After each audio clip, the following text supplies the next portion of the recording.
Channel आपका knowledge academy परिवार में स्वागत है। आज हम बिहार स्पेशल में बात करेंगे बिहार से जुड़ी हुई घटनाओं से ऐतिहासिक चीज़ों को। Ancient Bihar, the cradle of republican empires. और प्राचीन बिहार में किस प्रकार से गणराज था और यहाँ का क्रोनोलॉजी एटलस हम देखेंगे सिविलाइजेशन के तो। चलिए शुरू करते हैं। तो हम बात करेंगे बिहार से बिहार की ओर। एक जो है आपको जान के हैरानी होगी, बिहार का प्राचीन नाम विहार था, जो कि विहारा शब्दों से मिलकर बना था और जिसका जिक्र जो है शतपथ ब्राह्मण बुक में हमें मिलता है। और जो बिहारा जो है संस्कृत के शब्दों से मिलकर बना है, जिसका अर्थ होता है resting house of Buddhist monk, बौद्ध भिक्षुओं का आराम स्थल वाली जगह। और जो है इसमें बात करूंगा मैं, और ये 12वीं शताब्दी की घटना है। 12वीं शताब्दी में जो है ट्रांजिशन का फेज था, उस समय बख्तियार खिलजी का शासन होता था। और जो बिहार शब्द का जो है नेम करप्शन ऑफ वर्ड बिहारा शब्दों से मतलब बिगड़े हुए नाम बिहारा है, जबकि well anciently known for its monastic the specific designation Bihar solidification under the Muslim। और बाद में चलकर इसका नाम बिहार कर दिया गया, जिसका जो है मिनहाज उस सिराज की जो किताब थी तबकात नासिर की, उसमें मुस्लिम जो शासक थे appearing in the text of तबकात नासिर, जो मिनहाज उस सिराज की तबकात नासिर में इसका जिक्र किया गया है। चलिए आगे हमें जानने से पहले जान लेना होगा ज्योग्राफिकल स्टेज और बॉर्डर एंड बाउंड्री। बिहार से के संदर्भ में यदि हम पढ़ते हैं तो बिहार में कौन कौन से जिले हैं और बिहार से कौन कौन से अंतर्राष्ट्रीय बॉर्डर टच करते हैं, ये भी देखेंगे। साथ ही साथ हम देखेंगे कि इसके आसपास जो है बिहार से जुड़े हुए अन्य कौन कौन से राज्य हैं। जैसा कि हम देख पा रहे हैं, नॉर्थ के क्षेत्र में अगर हम बात करेंगे तो यहाँ पर आप देख सकते हैं नॉर्थ में नेपाल हमारा इंटरनेशनल बॉर्डर टचेज करते हैं। साथ ही साथ ये जो बिहार से 7 जिलों को टच करता है नेपाल से 7 जिले बिहार। जबकि हम ईस्ट की तरफ देखेंगे तो इधर हमारा राज्य पश्चिम बंगाल पड़ता है, जो कि 3 जिलों से टच है। साथ ही साथ दक्षिण जब बिहार की बात करेंगे तो उसमें झारखंड से टच है, जिसमें 8 जिलों को वो टच करता है। साथ ही साथ वेस्ट की तरफ देखेंगे तो उत्तर प्रदेश है और बिहार के 8 जिले इससे टच करते हैं। इसके बाद बॉर्डर डिस्ट्रिक्ट डिकोडिंग मैपिंग है। हम बॉर्डर का डिस्ट्रिक्ट देखेंगे, बॉर्डर से कौन कौन टच है। जैसा कि हम देख पा रहे हैं, नॉर्थ में नेपाल पड़ता है और इसके मिनोनिक्स है, मतलब याद करने के तरीके आप वेस्ट मार्क्स करके कर सकते हैं। और वेस्ट में वेस्ट चंपारण है, ईस्ट चंपारण है, सीतामढ़ी है, मधुबनी है, सुपौल है, अररिया है, किशनगंज है। और ईस्ट में वेस्ट बंगाल को टच करता है, आप ये जैसा कि ये देख सकते हैं सीमा। और इसको याद करने का है केपी के किशनगंज, पूर्णिया एंड कटिहार। और हम बात करने वाले हैं अब वेस्ट में कौन कौन से हैं। वेस्ट में उत्तर प्रदेश से जो जिले टच करते हैं, रोहतास है, कैमूर है, बक्सर है, भोजपुर है, सारण है, सिवान है, गोपालगंज, वेस्ट चंपारण। और ये जो है उत्तर प्रदेश से जो टच करते हुए जिले हैं। साथ ही साथ हम दक्षिण की ओर आएंगे, दक्षिण बिहार की ओर, और ये झारखंड से टच होता है, जिसका निमोनिक्स आप लोग याद कर सकते हैं, राग NGB2K। इसका मतलब है रोहतास, औरंगाबाद, गया, नवादा, जमुई, बांका, भागलपुर और कटिहार। अब जब आप जिले जान लेंगे तो हम आर्कोलॉजिकल फुटप्रिंट्स देखेंगे, मतलब पुरातात्विक स्रोत के आधार पर जो स्टोन एज था, मतलब पाषाण काल में क्या हुआ था। हम बात करेंगे पैलियोलिथिक एज की। पैलियोलिथिक एज का मतलब होता है पूरा पाषाण काल। और इसमें पैलियोलिथिक में आप देखेंगे तो मुंगेर, नालंदा के क्षेत्रों में जेठियान, गया डिस्कवरी स्टोन टूल्स पाए गए, मतलब पत्थर के औजार पाए गए। जैसा आप देख सकते हैं कि आप जब मैप को गौर से देखिएगा तो आप मुंगेर के क्षेत्रों में देखिएगा ये, और नालंदा के क्षेत्रों में, तो यहाँ पर जेठियान, गया के स्टोन के टूल्स पाए गए।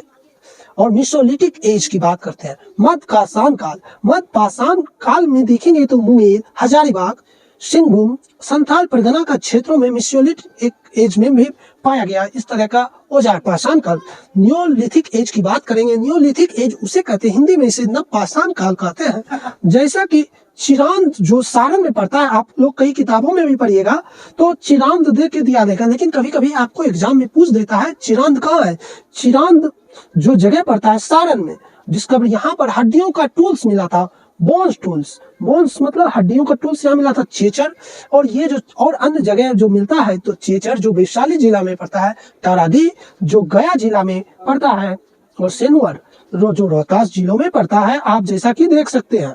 और अब हम बात करेंगे लिटरेरी जो सोर्सेज हैं, टेक्स्ट ट्रेवलर, जो हमें साहित्यिक जो स्रोत मिलते हैं, तो उसमें बात करें इंडिजीनियस टेक्स्ट की, उसमें हमें पुराने जो ग्रंथों में मिलता है शतपथ ब्राह्मण, जैसा कि मैंने बोला था शतपथ ब्राह्मण, जिसमें details of Aryans expansion beside the Ganga and the geographical of विदे, मतलब शतपथ ब्राह्मण में जो है डिटेल में वर्णन किया गया आर्यों का जो एक्सपेंशन है, फैलाव जो बिसाइड गंगा के क्षेत्रों में देखेंगे, और ज्योग्राफिकल एरिया विदे के क्षेत्र में।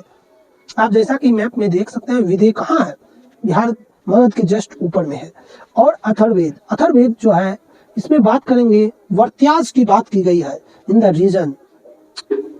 और बुद्धिस्ट टेक्स्ट, मतलब बौद्ध ग्रंथों में भी हमें मिलता है अंगुत्तर निकाय में, जो जिसमें लिस्ट ऑफ महाजनपद के बारे में बताया गया, लिस्ट दिया हुआ है। ओके, और विनय पिटक में जैन धर्म का अगर हम जैन टेक्स्ट पढ़ने जाएंगे तो इसमें भद्रबाहु में कल्प सूत्र और भागवती सूत्र में इसका काफी बेहतरीन जिक्र किया गया है, जैसा कि आप आगे जो इसे पढ़ सकते हैं। और फॉरेन कुछ विदेशी यात्री आए थे, अब उसके आधार पर जैसे कि मैगस्थनीज आए थे चंद्रगुप्त मौर्य के दरबार में, और साथ ही साथ फायान आए थे 5वीं शताब्दी में जो आए थे, जिसमें मगध का डॉक्यूमेंट उन्होंने बताया था, मगध के डॉक्यूमेंट के बारे में। अब आते हैं बात पिलर्स और इंस्क्रिप्शन का, और history curve in a stone, मतलब जो पिलर गुंबज नुमा होता है, जिस प्रकार मस्जिद आप जाते हैं तो उसका जो दीवार का गुंबज होता है, उस पिलर्स एंड इंस्क्रिप्शन की बात आती है, हिस्ट्री कार्व इन स्टोन में छुपा रहता है। जैसा आप सभी देख सकते हैं बिहार के मैप में, ये लोहरिया नंदगढ़ है, और रामपुर लोहरिया बेच, और ये पटना के क्षेत्रों में, और वैशाली, जैसा कि 1 नंबर में दिया गया है Kumhrar Patna, ruins of 80 pillars, pillar hall राजकुमार प्रसाद, राज प्रसाद link to the Mauryan period, मतलब मौर्य कालीन में कुम्हार, अभी भी वर्तमान में पटना में जाइएगा कुम्हार पार्क के 80 पिलर का वो राज प्रसाद का पैलेस जो बना था मौर्यन पीरियड का, उसका आपको अस्तित्व दिख जाएगा।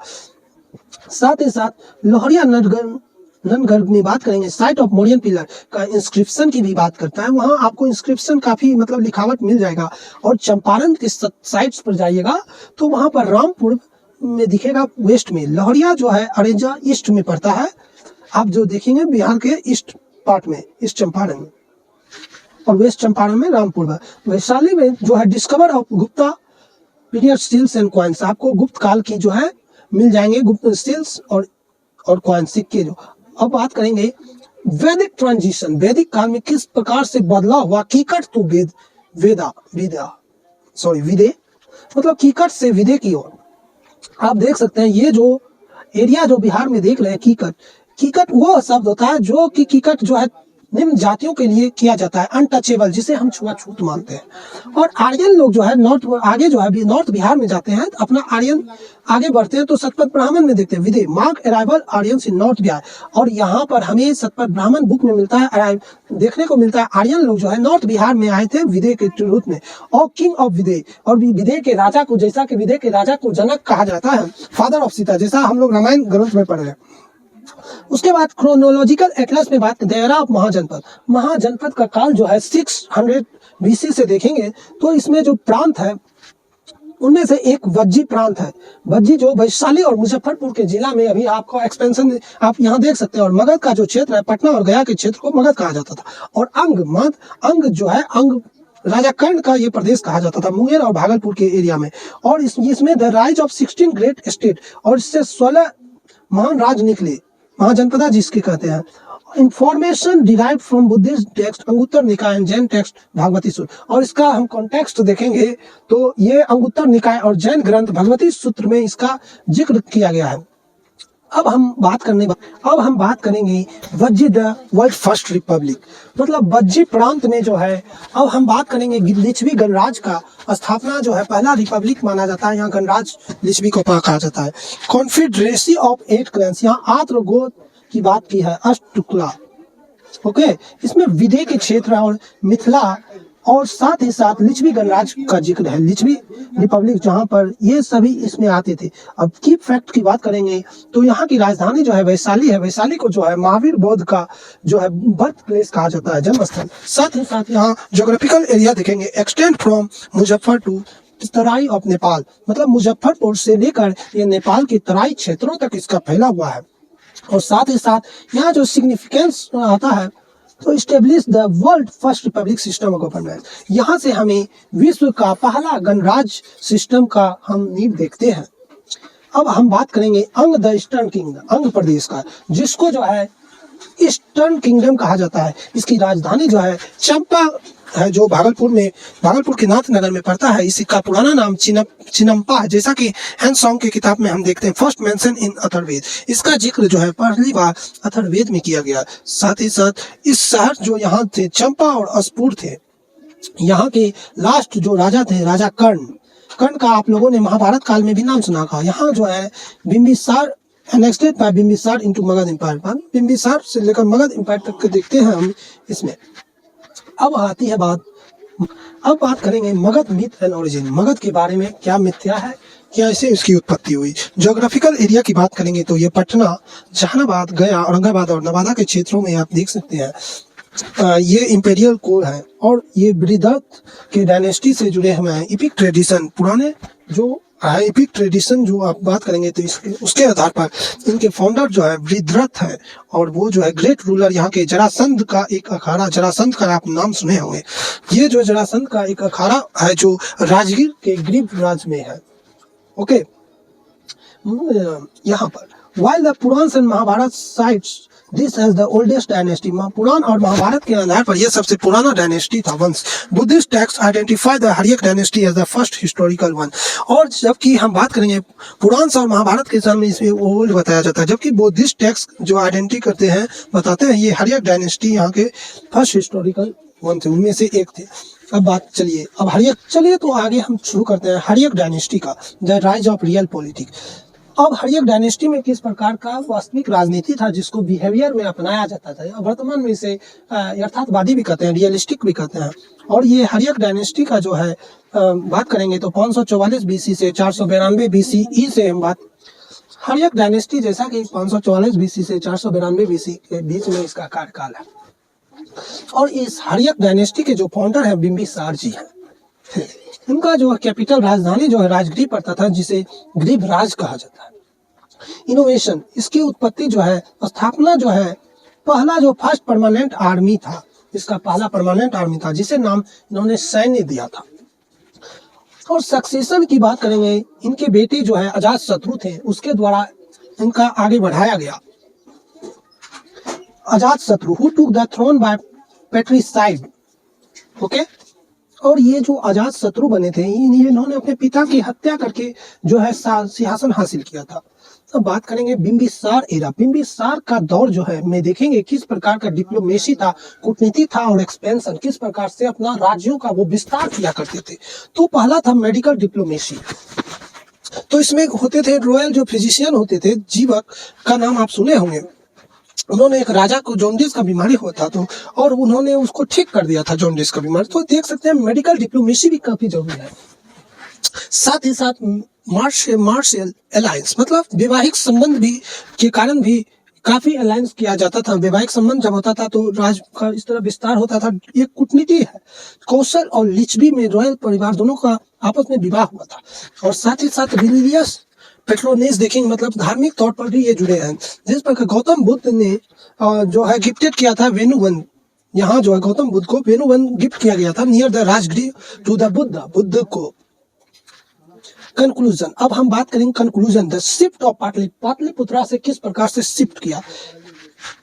आप देखिए पाटलिपुत्र जो है का वर्तमान में मॉडर्न पटना नाम से जाना जाता है। ये गंगा नदी के, founded by Udayan the successor of Ajatashatru for strategic location, मतलब ये फाउंड किया गया है उदयन के द्वारा। उदयन सक्सेसर, अजात शत्रु का जो सक्सेसर था, strategic location. From the republic clans of Vajji to standing armies of Magad and ancient Bihar laid the administrative political foundation of Indian subcontinent। मतलब ये बात कर रहा है रिपब्लिक क्लैन, यहाँ जो वंश होते हैं वज्जी के, जो क्लैंस ऑफ वज्जी के जो वंश थे, स्टैंडिंग आर्मी जहाँ मगध की सेना को खड़ा करता था। Ancient Bihar led the administrative, प्राचीन बिहार का देखेंगे तो प्रशासनिक सेवा हम देख सकते हैं, प्रशासन बहुत मजबूत था। Political foundation of Indian subcontinent कहा जाता है। Thank you. अगर वीडियो अच्छा लगे तो लाइक करिएगा, शेयर करिएगा। धन्यवाद। जय हिंद, जय भारत, वंदे मातरम। नेक्स्ट वीडियो के लिए जुड़े रहिए हमारे साथ।